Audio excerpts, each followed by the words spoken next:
Ang mabuting balita ng Panginoon ayon kay San Juan. Papuri sa iyo, Panginoon.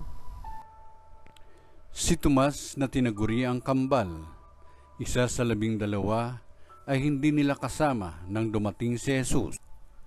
Kaya't sinabi sa kanya ng ibang alagad, "Nakita namin ang Panginoon."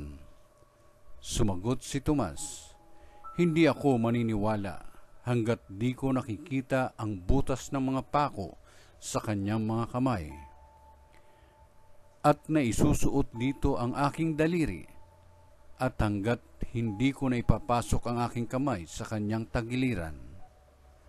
Makalipas ang 8 araw, muling nagkatipon sa loob ng bahay ang mga alagad, kasama nila si Tomas. Nakapinid ang mga pinto, ngunit pumasok si Jesus at tumayo sa gitna nila. Sinabi niya, "Sumainyo ang kapayapaan." Saka sinabi kay Tomas, "Tingnan mo ang aking mga kamay, at ilapit dito ang iyong daliri. Ipasok mo ang iyong kamay sa aking tagiliran. Huwag ka nang mag-alinlangan, maniwala ka na." Sumagot si Tomas, "Panginoon ko at Diyos ko."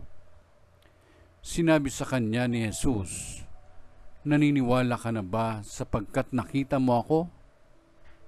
Mapapalad ang mga naniniwala kahit hindi nila ako nakita." Ang mabuting balita ng Panginoon. Pinupuri ka namin, Panginoong Jesucristo.